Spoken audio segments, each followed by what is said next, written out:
नमस्कार दोस्तों, स्वागत है आप सभी लोगों का मेरे YouTube चैनल पर आने के लिए। आज हम डिस्कस करने वाले कि mega trend in investing,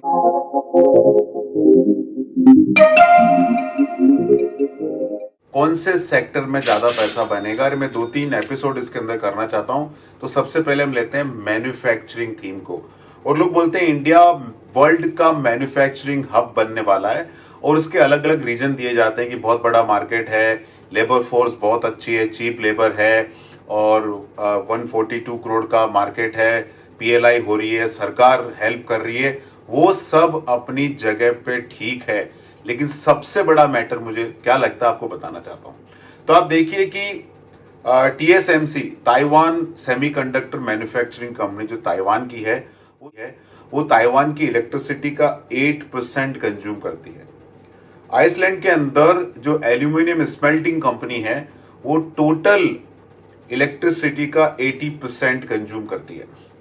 Vietnam ने फॉक्सकॉन को बोला है, जो एप्पल की मैन्युफैक्चरिंग एंटरप्राइज है, उसको बोला कि इलेक्ट्रिसिटी कंजम्पशन कम करो।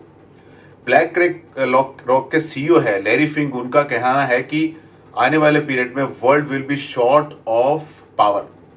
तो पावर के अंदर 3 बड़ी कंट्री जो पावर जनरेट कर सकती है बड़ी क्वांटिटी में, एक है यूएसए, दूसरा है चाइना, तीसरा है इंडिया। और इंडिया न्यूक्लियर पावर में सेकंड मोस्ट कॉम्पिटिटिव है। कोल रिजर्व में इंडिया टॉप 3-4 कंट्रीज में आती है। कोल इंडिया साल का 44-45 हजार का प्रॉफिट कमाता है, और 35,000 करोड़ कोल इंडिया के पास बैलेंस शीट में है। ग्रीन एनर्जी पे इंडिया बहुत ध्यान दे रहा है। अडानी ने भी बोला कि $100 billion they are going to invest in green energy. India का फोकस रिन्यूएबल एनर्जी के ऊपर ही बड़ा है, सोलर हो गया, विंड हो गया, इन सब के ऊपर है। तो मुझे लगता है कि सबसे बड़ा रीजन वर्ल्ड इंडिया की तरफ क्यों देख रहा है, क्योंकि इलेक्ट्रिसिटी प्रोड्यूस करने की जो कैपेसिटी इंडिया के अंदर है, वो खाली चाइना और यूएसए के अंदर है, और कोई भी कंट्री में नहीं है। दूसरा ये भी है कि अगर आप इंडिया में आके मैन्युफैक्चर करोगे तो डेफिनेटली इंडियन कंज्यूमर को भी अपना माल बेच सकते हो। तो एक तो ये हो गया।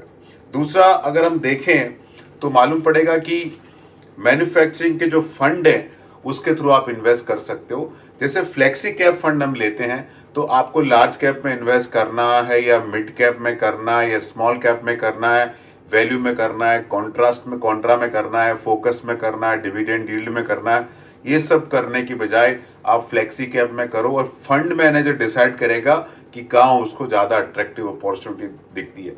सिमिलरली आपको डिफेंस में पैसा डालना है, पीएसयू में डालना है, रेलवे में डालना है, इंफ्रा में डालना है, पावर में डालना है, एनर्जी में डालना है, ऑटो में डालना है, कैप्स गुड में डालना है, ये सारे आपको मैन्युफैक्चरिंग के अंदर मिल जाते हैं। जैसे डिफेंस का हम इलस्ट्रेशन लेते हैं, डिफेंस के अंदर टोटल इन्वेस्टेबल स्टॉक 10-12 है।